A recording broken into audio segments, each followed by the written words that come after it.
Isang website naman ang inilunsad, tulong para sa mga biktima at saksi ng malagim na trahedya sa Lapu-Lapu Day. Ang detalye sa report ni Teresa Barrera.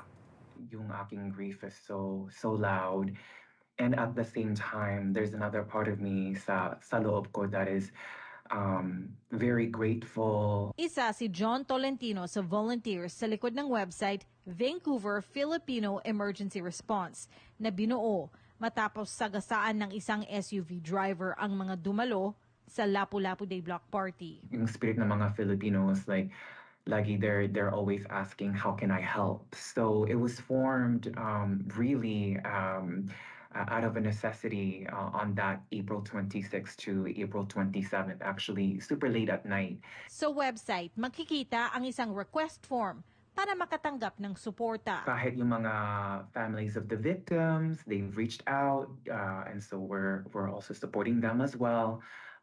So anyone really that was there directly or indirectly. May form din para sa mga saksi, mga biktima at kanilang mga pamilya na gustong makatanggap ng libreng pagkain. Support the ones who cannot cook right now or are just unable to provide for themselves.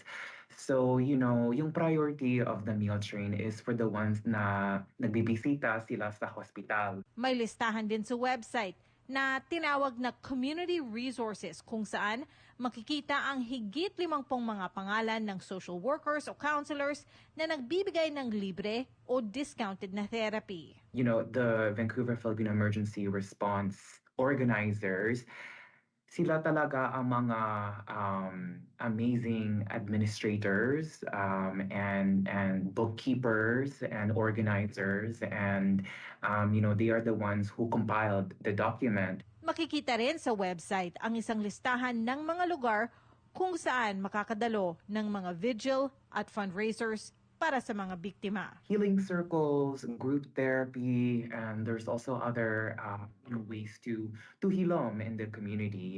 Para sa mga gustong mag-donate, hindi tumatanggap ng pera ang Vancouver Filipino Emergency Response. Pero meron silang links sa GoFundMe pages ng mga pumanaw at nasugatan sa trahedya. Para sa mga gustong mag-volunteer o mag-promote ang kanilang mga event fundraisers, maaring pumunta sa website o mag-email sa vanphilemergency@gmail.com. We will get through this together, Kapwa Strong.